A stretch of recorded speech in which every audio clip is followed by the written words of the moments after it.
नमस्कार दोस्तों, सनातन सत्य धर्म चैनल पर आपका फिर से एक बार स्वागत है। ईश्वर आपको सदैव सुखी रखे। आज हम श्रीमद् भगवद गीता के अगले श्लोक की ओर बढ़ने वाले हैं।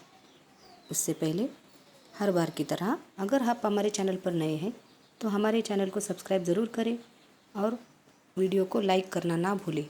कमेंट बॉक्स में जय श्री कृष्णा ज़रूर लिखें। तो चलिए अगले श्लोक की शुरुआत करते हैं।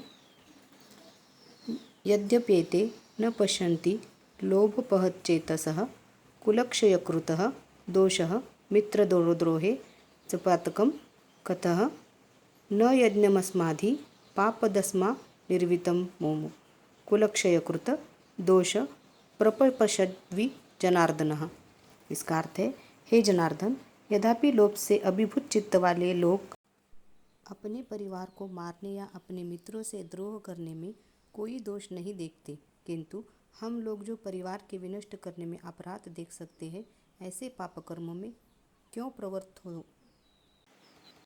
तात्पर्य: क्षत्रिय से यह आशा नहीं की जाती कि वह अपने विपक्षी दल द्वारा युद्ध करने या जुआ खेलने का आमंत्रण दिए जाने पर मना करे।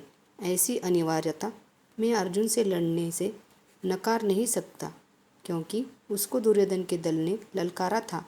इस प्रसंग में अर्जुन ने विचार किया कि हो सकता है कि दूसरा पक्ष इस ललकार के परिणामों के प्रति अनभिज्ञ हो, किंतु अर्जुन को तो दुष्परिणाम दिखाई पड़ रहे थे, अतः वह इस ललकार को स्वीकार नहीं कर सकता।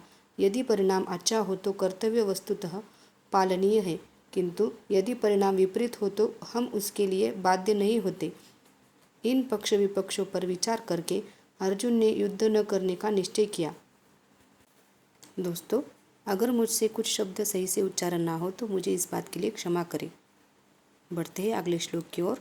श्लोक नंबर 39।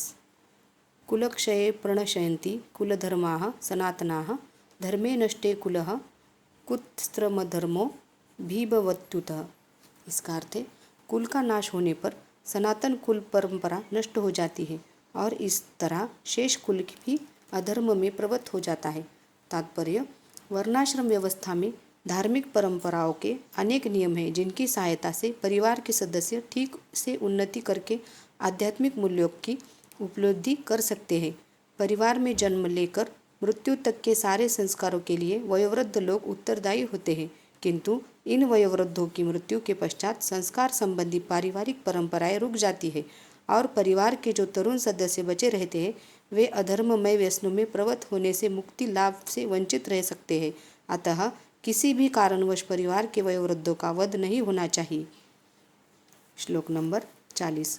अधर्माभिभवात् कृष्ण प्रदूषन्नति कुलस्त्रियः स्त्रीषु दृष्टासु वाशर्ण्य जायन्ते वर्णशंकरः।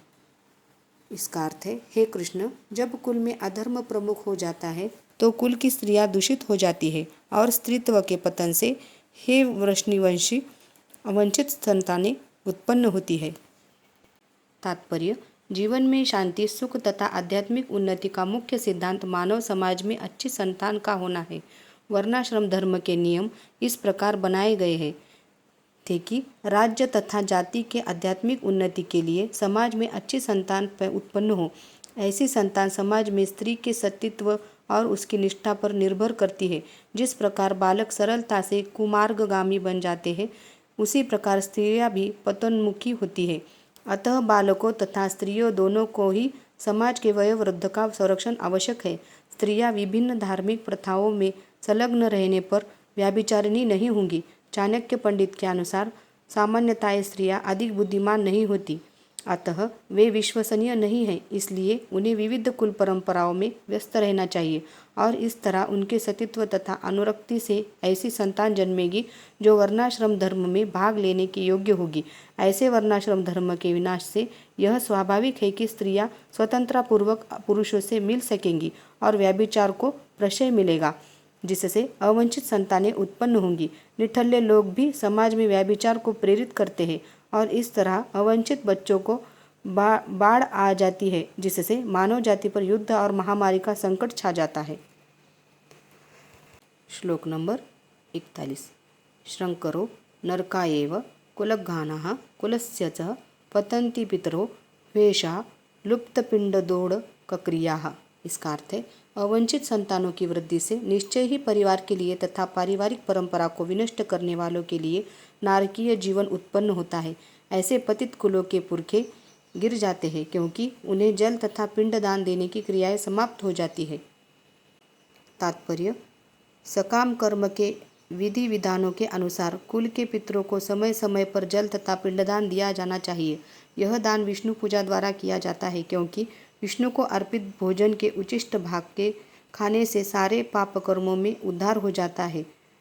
कभी कभी पितृगण विविध प्रकार के पाप कर्मों से ग्रस्त हो सकते हैं और कभी कभी उनमें से कुछ को स्थूल शरीर प्राप्त न हो सकने के कारण उन्हें प्रेतों के रूप में सूक्ष्म शरीर धारण करने के लिए बाध्य होना पड़ता है। अतः जब वंशजों द्वारा पितरों को बचा प्रसाद अर्पित किया जाता है, उनका प्रेत योनि या अन्य प्रकार के दुखमय जीवन से उद्धार होता है। पितरों को इस तरह की सहायता पहुंचाना कुल परंपरा है और जो लोग भक्ति का जीवन यापन नहीं करते उन्हें ये अनुष्ठान करने होते हैं। केवल भक्ति करने से मनुष्य सैकड़ों क्या हजारों पितरों को ऐसे संकटों से उबार सकता है। देवर्षि भूताप्तनर्णा पित्राणाः न किंकरो नायं रणीच राजन सर्वात्मनाय शरण शरण्य गतो मुकुंद परिहत्य कर्तमः। जो पुरुष अन्य समस्त कर्तव्यों को त्याग कर मुक्ति के दाता मुकुंद के चरण कमल को शरण ग्रहण करता है और इस पद पर गंभीरतापूर्वक चलता है, वह देवताओं, मुनियों, सामान्य जीवों, स्वजनों, मनुष्य या पितरों के प्रति अपने कर्तव्य ऋण से मुक्त हो जाता है। श्री भगवान की सेवा करने से ऐसे दायित्व अपने आप पूरे हो जाते हैं। श्लोक क्रमांक 42।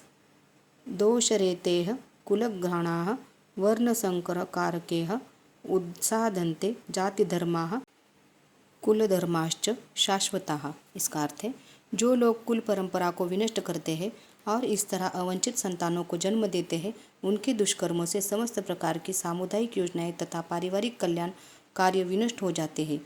तात्पर्य: सनातन धर्म या वर्णाश्रम धर्म द्वारा निर्धारित मानव समाज के चारों वर्णों के लिए सामुदायिक योजनाएं तथा पारिवारिक कल्याण कार्य इसलिए नियोजित है कि मनुष्य चरम मोक्ष प्राप्त कर सके। अतः समाज के अनुत्तरदायी नायकों द्वारा सनातन धर्म परंपरा के विखंडन से उस समाज में अव्यवस्था फैलती है। फलस्वरूप लोग जीवन के उद्देश्य विष्णु को भूल जाते हैं। ऐसे नायक अंधे कहलाते हैं और जो लोग इनका अनुगमन करते हैं वे निश्चय ही कुव्यवस्था की ओर अग्रसर होते हैं। श्लोक क्रमांक 43। उत्सन्न कुलधर्माणाः मनुष्याणाः जनार्दन नरके नियतः वसो भवति त्युनुशुश्रुमा। इसका अर्थ है, हे प्रजापालक कृष्ण, मैंने गुरु परंपरा से सुना है कि जो लोग कुलधर्म का विनाश करते हैं वे सदैव नरक में वास करते हैं। तात्पर्य: अर्जुन अपने तर्कों को अपनी निजी अनुभव पर न आधारित करके आचार्यों से जो सुन रखा है उस पर आधारित करता है। वास्तविक ज्ञान प्राप्त करने की यह विधि है। जिस व्यक्ति ने पहले से ज्ञान प्राप्त कर रखा है उस व्यक्ति की सहायता के बिना कोई भी वास्तविक ज्ञान नहीं पहुंच सकता। वर्णाश्रम धर्म की एक पद्धति के अनुसार मृत्यु के पूर्व मनुष्य को पाप कर्मों के लिए प्रायश्चित करना होता है। जो पापात्मा है उसे इस विधि का अवश्य उपयोग करना चाहिए। ऐसा किए बिना मनुष्य निश्चित रूप से नरक भेजा जाएगा, जहाँ उसे अपने पाप कर्मों के लिए कष्टमय जीवन बिताना होगा। श्लोक क्रमांक 44।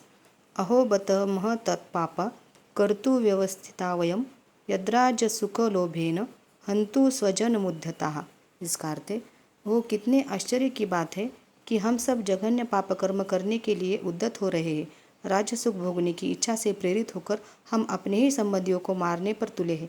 तात्पर्य: स्वार्थ के वशीभूत होकर मनुष्य अपने सगे भाई, बाप या माँ के वध जैसे पाप कर्मों में प्रवृत्त हो सकता है। विश्व के इतिहास में ऐसे अनेक उदाहरण मिलते हैं, किंतु भगवान का साधु भक्त होने के कारण अर्जुन सदाचार के प्रति जागरूक है, अतः वह ऐसे कार्यों से बचने का प्रयत्न करता है। तो दोस्तों, ये थे हमारे आज के श्लोक। उम्मीद है मेरी वीडियो आपको ज़रूर अच्छी लगी होंगी। तो मेरे वीडियो को लाइक करना और कमेंट करना ना भूलें। सब्सक्राइब ज़रूर करना। मिलते हैं अगले वीडियो में, तब तक के लिए राधे राधे।